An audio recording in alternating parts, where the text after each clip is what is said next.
going to. All right. Hello, everyone. I'd like to welcome everyone to our program, Dancing to the Winter Blues. This is brought to you by Libraries Just for the Health of It literacy program to improve community health through better health literacy and provided by St. Peter's Healthcare System.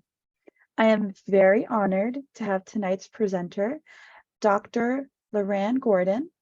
Dr. Gordon is a licensed professional counselor, a counselor educator and supervisor, and an associate professor. Sorry. She has extensive experience working in community mental health, private practice, university, and hospital settings. Dr. Gordon is a certified clinical trauma professional. Her clinical areas of interest include trauma, crisis management, marriage, couple, family counseling, and multicultural counseling. Dr. Gordon is the manager of a population health initiative program at St. Peter's University Hospital. I wanted to also remind everyone to please hold questions till the end, or you can place them in the chat. And we'll make time at the end of the webinar to answer questions and also let you know that this is being recorded and will be available on the East Brunswick Public Library YouTube page. So without further ado, Dr. Gordon. Thank you for having me, and thank you for the invitation. Hello, everyone. I can't see you, but I'm sure that you can see me. I'm going to go ahead and share my screen so that we can get the presentation started. So okay. So I think there we go. So this evening, we're going to do a lot of dancing, and the dancing we're going to do is Dancing to the Winter Blues. And the Winter Blues actually has a generic name or a proper name or scientific name or a diagnosis name. And the name of that is Seasonal Affective Disorder. And as an acronym for that is SAD. And I thought it was so appropriate to actually have it called SAD, or to have the acronym as SAD, because it really makes people sad. And unfortunately, we are going through one of the periods right now where a lot of people, myself included, might be experiencing SAD. So I really want to go ahead with the presentation. So I have 4 objectives this evening, that at the end of the presentation, that you will be able to identify seasonal affective disorder. You also will know the symptoms or be familiar with the symptoms. I'm going to go through them for you and become familiar with the treatments that are available for SAD, as well as I could not leave you just with Dancing with the Blues, but there are wellness interventions that are available. So I hope that my last objective of identifying habits that promote wellness will be received, and to reduce the symptom of this disorder. So this slide says, whoa. Seasonal affective disorder, or SAD. What is it? I don't know if you are aware of it, or if you might even say, why am I feeling so blue, or why? And just this past Sunday, I was working on this PowerPoint when a friend called from Atlanta, and she said, I'm not depressed, I'm not sad, but I just feel not myself. I just don't feel myself. So I went through a litany of questions with her. And she said, you know, this is not the first time the season is changing. And we talked about changing a simple thing in her household that I'm going to suggest with you as well. But at this time of the year, it leaves people vulnerable. And some of the vulnerabilities rather are holidays, anniversaries, loss of loved ones, seasonal depression, and using food as a reward. So with this, you see that there's like a monster holding this woman around her neck, right? A seasonal affective disorder is sometimes definitely called the winter blues. It doesn't only occur during the winter, but it is overwhelmingly occurs during the winter rather than the spring and summer. And yes, there is a spring summer blues as well. Some research suggests that because major holidays then, like I said before, are happens in between these winter months, that is a cause of it, because people get sad, right? Imagine experiencing a loss right now where you have so many holidays, such as the Christmas holiday coming up. For Thanksgiving just went by, Christmas, you have Hanukkah, you have Kwanzaa, all these holidays coming into it, and you see an empty chair at the table because of the death of someone, or that someone is very ill and is not able to be there, or you might have moved away from a loved one. So another thing that plays into this is the daylight saving time. When we made the change last month, early last month, I myself had issues adjusting to the time change, because of course we lost light, right? We lost daylight. And so we're experiencing more hours of darkness, and which is opposite of what they actually, the aim of this changing of the time should have been, right? So that impacted me as a person. I don't know about you. So we have longer hours of darkness, where you might, your body has to keep up with this adjustment to say, well, it's dark outside, so I should be falling asleep. And sometimes we sleep too much and sometimes too little. So here we are with this one. So what is it? What is sad? According to the American Psychiatric Association, it is a form of depression. And you may say, I'm not depressed, just as my friend said on Sunday evening. And she said she wasn't depressed. She's a professor at Emory University.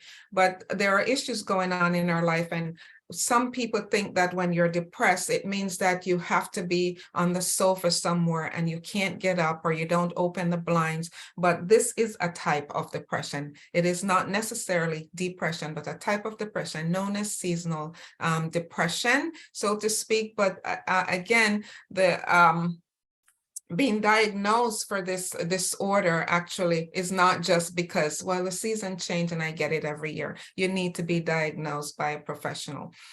People who have it experience mood changes and symptoms like depression.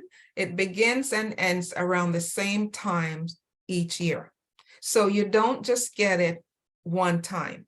It begins and it ends usually the same time each year.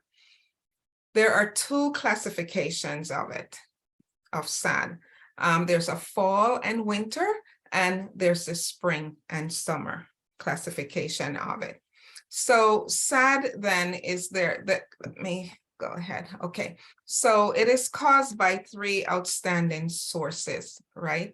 And you have biological source, where you have your time clock, so to speak, your time clock, otherwise known as the circadian cycle, and that's your sleep rhythm.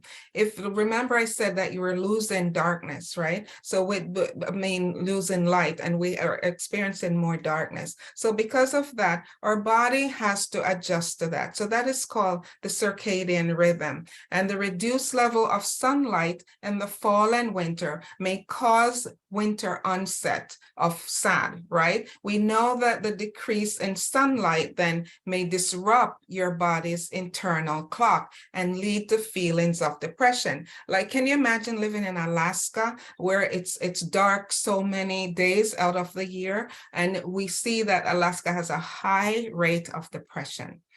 Another cause of it is the decrease in serotonin.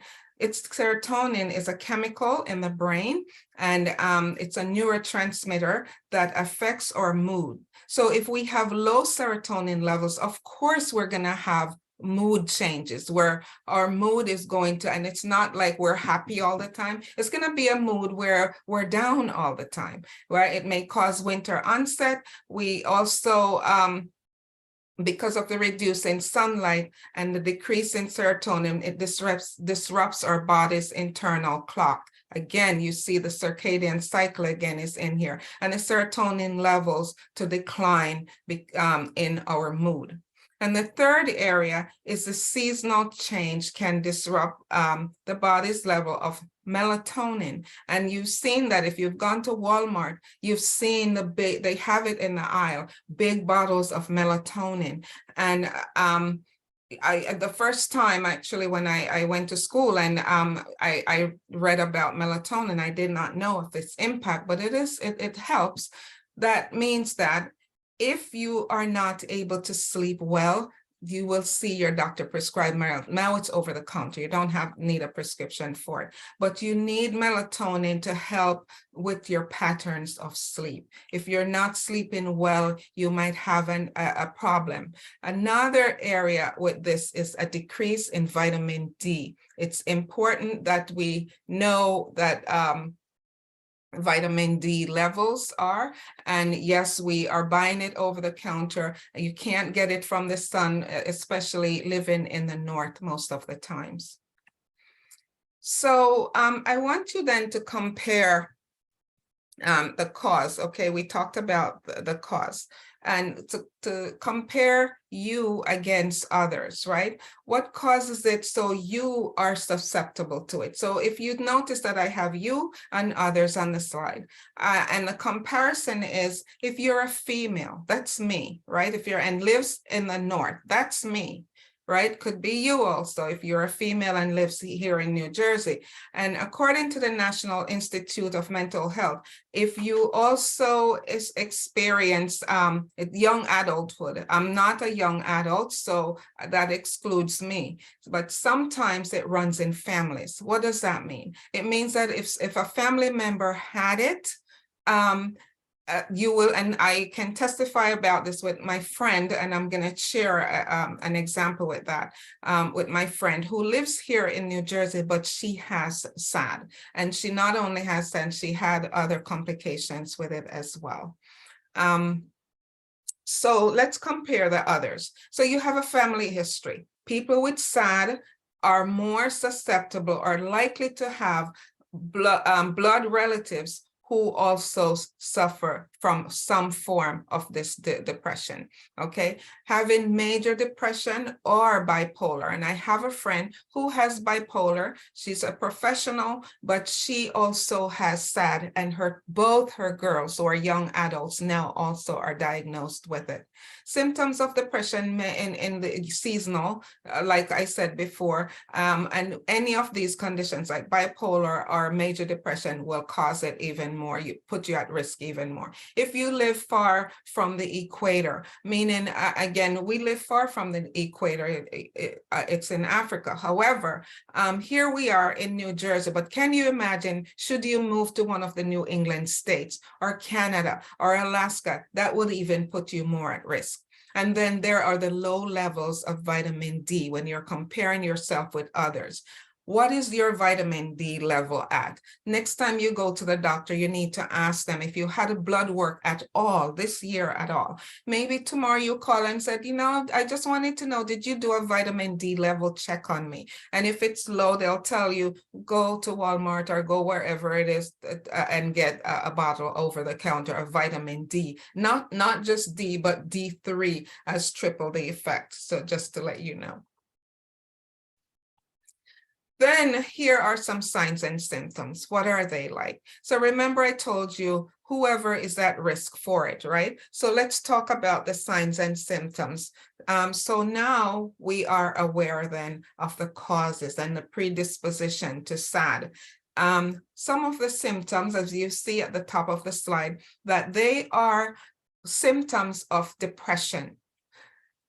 People who suffers from SAD actually mimics these symptoms. They also experience these symptoms at times. So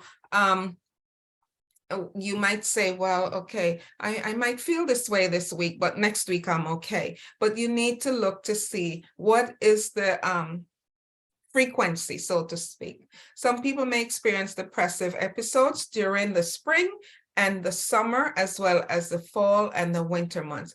The fall and winter months is called winter pattern, and the spring and summer months are called summer pattern, right? Symptoms last for about 4 to 5 months. That's almost half of the year. It's a quarter, 1/3, right? The first list of diagnosis here then are symptoms of depression, as I've said. Then therefore the signs and symptoms of SAD include those that are on the top as well, some of them as well. And then you have for the fall and for the winter and fall, oversleeping, hypersomnia. And that might be, remember I said that we sleep too much, we might get into the habit of coming in at 4:30 and it's already dark outside and we go straight to bed. We take a shower or we eat something and we jump in the bed. Hypersomnia causes SAD. Overeating, particular craving high foods and carbohydrates, also is puts you at risk. That's a sign, right? Weight gain, tiredness. Why do you think in January or even February you see lots of advertisement saying come and join this gym? If you notice your body that you gain weight in the winter, right? Because we're indoors and we're eating so much, we're not as active as we would, and because of the darkness as well, it causes inactivity, really. So then we look at some of the specific symptoms for the spring and summer. Some of the symptoms are specific to summer, is the undersleeping. You might be depressed, okay? You don't sleep enough, so you have insomnia in opposition of hypersomnia. You have poor appetite, and you are losing weight, but you don't know why. And this is in the spring and in the summertime, but believe it or not, some people would rather darkness than the light. So the too much light, and again, I'm going to refer people who lives in Alaska, that living in Alaska, I think it's June 24th or June 26th, that all day it's sunny out, so they don't really have night. So the one day comes, that's the longest, the solstice, I think it's called. So unfortunately, they might not get enough rest. There is restlessness and agitation. The spring and summer pattern causes that. And there's increased irritability, there's anxiety, there's agitation, as well as there's some episodes of violent behavior as well. There are also poor appetite in these individuals who does not sleep well. So, okay, let's look at some of the treatments for it, so to speak, right? If we are looking at the symptoms before we even get to the treatment, we also need to look at the prevention of how we can prevent those symptoms, or symptoms reduction, so to speak. There's known to be, there are no known way to prevent this part or developing SAD, but you actually can help with lifestyle. You can help to decrease symptoms. Taking steps early with the symptoms helps you to prevent them from getting worse, so to speak, over time. So if you're mitigating serious changes in mood or appetite and energy levels, since you can predict it, then that you're ahead of the game. Doing this is best practice in other diagnoses, such as when we have an allergy, right? You might, if you have a seasonal allergy, what do you do when you have seasonal allergy? You go to the allergist or the pulmonologist early in the season, before the season comes, before the bud starts to budding and all that pollen is in the air, and you go and you get pre-medicated or you get taken care of for your allergies. What they're saying here is the same thing can be done in prevention or symptom reduction with SAD, is that you start doing some of these things to prevent it from happening to you.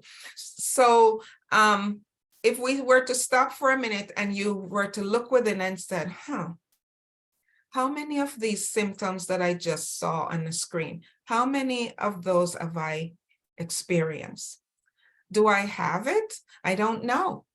So Treatment, whether you have it or not, let's look at treatment. And I have instituted some of these treatments at home for me, because I am a outdoorsy person. So when it starts getting dark, yes, I start getting the blues as well.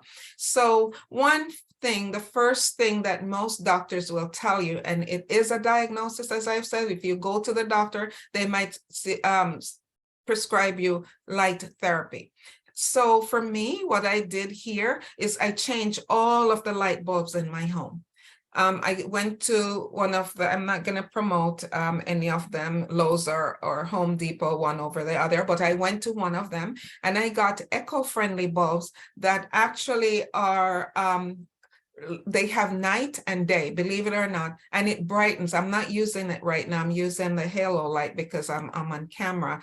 But in my home, every lamp or overhead light as one of these bulbs, and it really lights up the place. It actually says day in it, so it's really bright, and that's fine with me, and my plants loves it as well. So I made that changes in my household for me. Right? Light therapy could be a lamp as well, where you could put a lamp beside a place that you most occupy, or you can see a professional counselor for therapy, talk therapy, or you can see some people also requires medications, right? For them to either sleep or to anti-anxiety medication, or for them to get energized. And again, there's the vitamin D popping up again. It is common for patients to begin treatments again before symptoms. Do this for yourself. If you experience this, the norm is to begin the treatment. Begin these. If you know then that daylight saving time starts November 3rd, then maybe by October you want to switch out things and start taking the vitamin Ds. I take vitamin D year round, D3 year round. Okay, so you start really treating yourself before it actually happens, is what it's saying. And then we have some complications to SAD. Take the signs and symptoms of seasonal affective disorder and other depressive seriously, because SAD can cause and it can get worse, and it can lead to problems if it's not treated. Some of the issues, some of the complications of it is social withdrawal.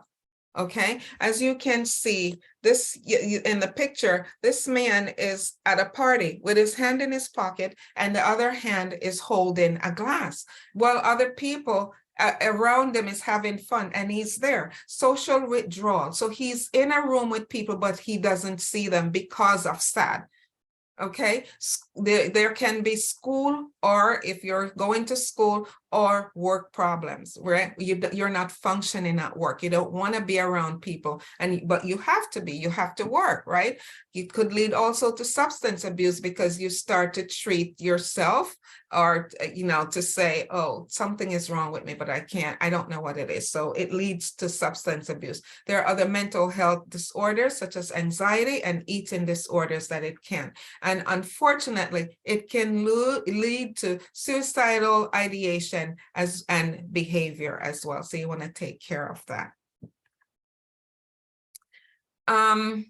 Okay, so a thought from a healthy place says that sometimes life will kick you around, but sooner or later, you realize you're not just a survivor, you're a warrior. And when it comes to SAD, that's what you have to be. You have to be a warrior, and you're stronger than anything life throws at you. And that's one thing that, unfortunately, although life throws it at us, we don't have to stay down. We can move forward, knowing that there are symptom reduction treatments out there. So, how can you achieve wellness? What does that look like for you? I'm not quite sure, but I know what it looks like for me. And so one of the first things that you might want to do is simple lifestyle changes. I told you about changing the bulbs in my household already. That's not the only thing, but take time to rest. Your biological clock, that circadian cycle, is a must. Imagine people, police officers or nurses who works the midnight shift, their circadian cycle is really really turned upside down, and they are stressed more than most of us in the population, because and they're eating at a time of day for them, night is day for them, so they're eating at a time where unfortunately it's not healthy. Your body should be resting, your digestive system should be resting, but that's not the case with them. Do something relaxing like gardening. I like to do that. Although it's the winter months, I brought in my plants from outside that I used out in the garden in the summer, and my living room has a lot of plants. My table has plants on it. My dining room has plants. My kitchen has plants. My bedroom has plants. This is my office. I have plants here. I have plants in front of me. So use that, get into that habit. You might not like to do planting, but 2 plants in a room will help you even with your breathing as well. Make a list of situations and activities that you can do. Consider talking to a professional counselor. I've said that. The list of things that you can do, I want to go back to that to say it could mean that you volunteer somewhere where you're not so in your head or you're not so in yourself that you can't see yourself as a contributing member of society. Even if you're retired, even as a child, you can go to a food bank and volunteer. That's something that you can do. And actually, in doing so, you're helping others as well.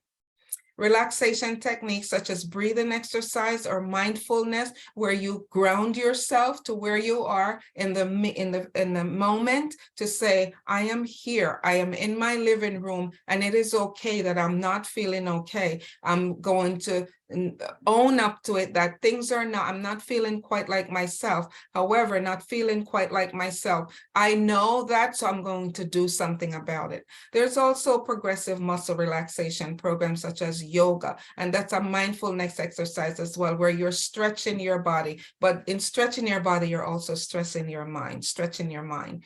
There's aromatherapy where, and these are some of the aromas that I like, the spices that I like. I love lavender. They have very good effect, at least on me. There's also it helps me to manage stress. I teach doctoral and graduate level students, and they're not always kind to the professor. So I use some of these to even help me. Being physically healthier, walk at least 1 hour for the day, 15 minutes, let's say. Well, it will give you about an hour. Do something that's physical. And that will help you better to manage it. Journaling is another way. Gratitude journal to say, what can I give thanks for today? So I know I came home today and my husband did, something really nice, and I thanked him for it. That's a gratitude that I'm putting into my journal. And making smart food choices is also important for you to do. So here are some food choices that I put on here to help to maintain healthy diet. It helps with your brain and helps with depression as well. So instead of processed food, try to make your food. And you might say, well, if I make food, but I don't mean eat it all at once. You're making healthy food. I prefer plant-based food. You see that I have up here, lean meats are good, chicken is good, but it's your choice, whatever it is, but just be temperate and not eat everything, because again, it's only going to impact you in an adverse way, so to speak. Grains, there's nuts here, there are fruits and vegetables, and you have your protein here. So it's important to choose a good diet. So here is this slide saying, a picture is worth 1,000 words. And yes, a picture is worth 1,000 words, because imagine that guy that was at the party with his hands in his pocket. What a comparison that picture is to where you see girlfriends, or it doesn't have to be just girlfriend guys, or just friends in just laughing and meeting each other. It's not to say that you're getting rid of your sad. It's saying that you're doing something about your sad. Then for me, these are 8 principles that I follow usually from mine, and I'm giving you what I know as a professional, that works for me. I don't always do what I read in the books, or so I know what works for me. I talked about nutrition before. Exercise. Every morning at 5, I am walking. I walk 3.5 miles, sometimes 5 miles on the weekends, but every morning, even if it's 1 mile, I do that. Drinking water. It's refreshing, but you must know that it has very good, it's a good habit to get into, and the benefits are good as well. Sunlight, there we go again, talking about sunlight, but we don't have much sunlight during this winter, summer, but you don't have the sunlight, but even turning the lights on in the house can trick your brain, is basically the outcome of that. It tricks your brain. Be temperate, meaning, again, in whatever you do, don't over exercise and hurt yourself, and to say, oh, I'm going to do this. No, don't do that. Or go out in the sun and burn yourself just to say, I have a tan. Don't. Be temperate in whatever you do. Fresh air is important, that you get it every day. Even with a cane, if you're walking with a cane or a walker, go to the door and just open the door and stay there for 5-10 minutes.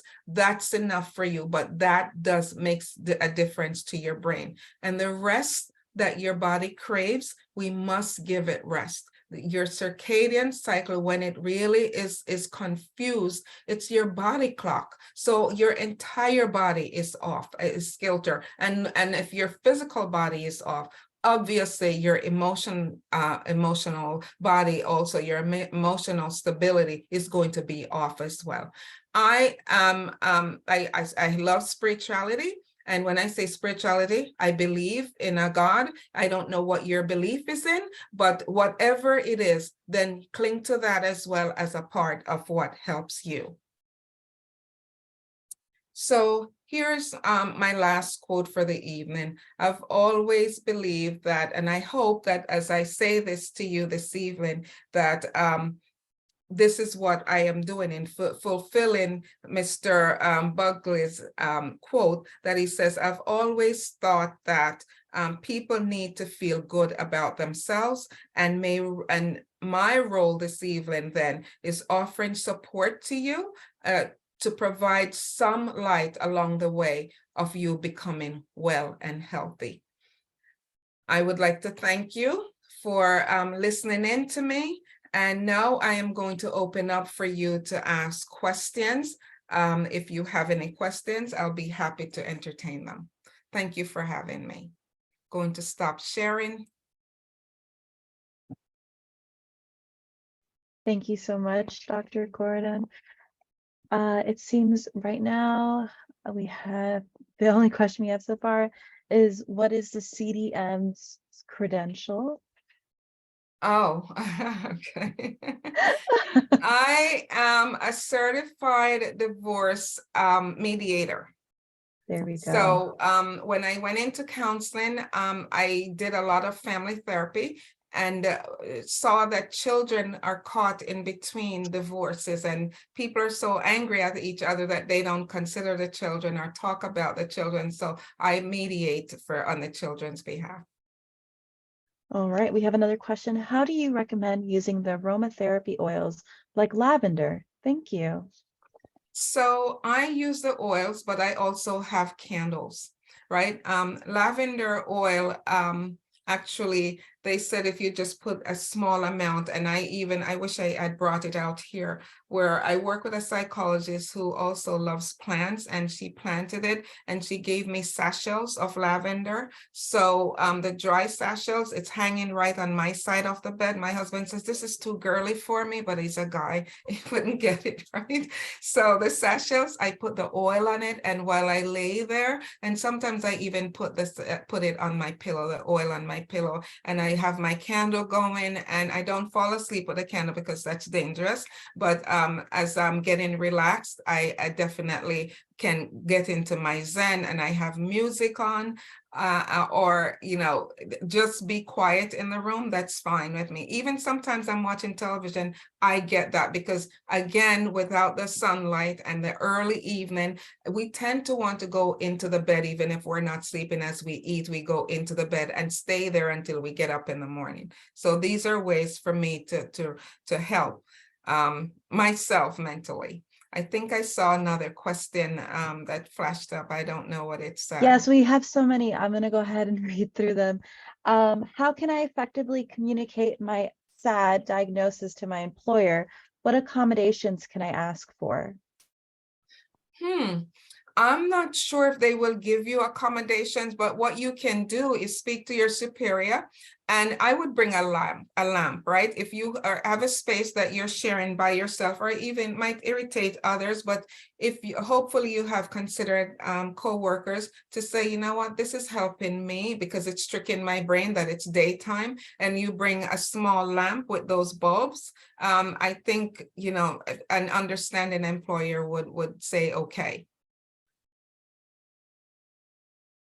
Okay, thank you. Or your doctor, your medical doctor, or even a counselor could write you a prescription to say, we don't prescribe, but could write a letter saying you were diagnosed with this illness, and the accommodation would be for you to get a lamp.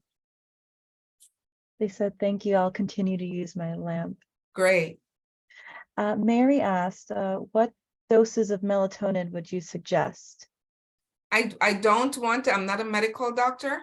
I'm a doctor of philosophy, so I do not want to prescribe anything. But again, call your doctor tomorrow, your physician tomorrow, to ask, you know, what was my level? Well, the melatonin is for sleep, so I don't know if you want to find out what it is, or you can look up what is, or ask your doctor, what is the recommended dosage on a daily basis? Thank you. They said, what is your opinion about St. John's wort? So that's St. John's wort. I think I thought I heard St. John's wort was for the blues, the winter blues as well. I've never tried it, but anything, I'm not gonna say this is better and this is better, but anything. And again, if you're going to take this, and we have a lot of herbal stores over in New Jersey, and that's what I love with it. You can go in and the people in the stores, and that's what I do as well. I don't know dosages because again, it's not my forte, but they give me a lot of knowledge when I ask questions, and you know, to say, what do you think about this? I was researching this. Or there's a book about your brain and food, and it's a psychiatrist out of Boston, and she's very good with giving those as well, recommendations as well. Thank you. Vincent asked, do you know the status of the law to change time in the fall to keep daylight standard all year? Good question. So my daughter was the one telling me that, Ma, the Senate changed the rules and it was going to go. So Vincent, I hate to tell you that they had signed the bill, but they did not read the fine prints in it. So when they found out that the news media found out and started reporting it, they were shamed. So I don't think that they're going to change it unless it's changed since I heard that, but I don't think it's up for a change. I would love for it to just stay one and let us be what we are. Some countries worldwide actually doesn't do it. And so some countries, there are big cities in some countries that does not participate, but here we are. Okay. Let's see. Thank you for your advice and guidance. I will and do use some of your recommendations already, and it does help, like the aromatherapy and music therapy. Your time and presentation was very helpful. Do you have an email address I can reach you at for your CDM services? Thanks again. Sure. So you can reach me at St. Peter's. Do you have Yeah, I think you have my contact. I Yeah. will drop her email into the chat. One moment while I find that. And Mary shared that the title of the book is Food and Brain, question mark. Yes.